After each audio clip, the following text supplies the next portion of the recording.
গত সোমবার বিকেলে মালদ্বীপের রাজধানী মালেতে বাংলাদেশি একটি খাবারের দোকানে আগুন ধরে যায়।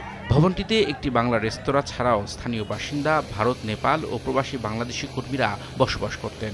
ভয়াবহ ওই আগুনের সূত্রপাত হয় প্রথম তলার রান্নাঘর থেকে।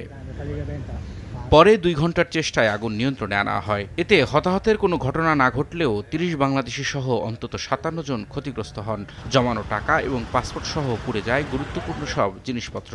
4 তলা ভবন পুরোপুরি পুড়ে যাওয়ায় বাধ্য হয়ে খোলা আকাশের নিচে আশ্রয় নিতে হয় তাদের। আমার একটা রেস্তোরাঁ, গেস্ট হাউস সবকিছু পুড়ে আমি সর্বহারা। আমার ফাস্টফুড পুরা গেছে, আমার ফাস্টফুড লাগবে, ফাস্টফুড চাই। আমার কোনো কিছু ছিল না, আমার জানডা নিয়ে আমি কখন কোনো রুমের থেকে বাইরে যাইছিলাম। আমাদের কোনো প্রবাসী ভাই তাদের শারীরিকভাবে আহত বা কোনো দুর্ঘটনা ঘটে নাই, কিন্তু তাদের যেই জিনিসপত্র এবং টাকা পয়সা, অনেকের পাসপোর্ট এটা দিয়ে আসলে পুড়ে গেছে।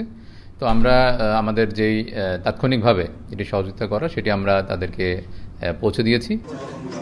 আগুনের ঘটনার 2 দিন পর অবশেষে তাদের পাশে দাঁড়িয়েছে মালদ্বীপ সরকার ও বাংলাদেশ হাই কমিশন। ক্ষতিগ্রস্ত প্রবাসীদের ওয়েজ আর্নার্স কল্যাণ তহবিল থেকে তাৎক্ষণিক সহায়তার পাশাপাশি পরবর্তীতেও এই সহায়তা অব্যাহত রাখার কথা জানিয়েছেন দেশটিতে নিযুক্ত বাংলাদেশের হাই কমিশন।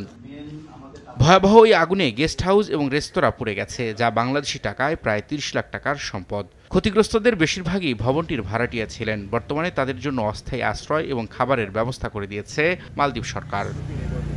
সময় সংবাদ, মালদ্বীপ।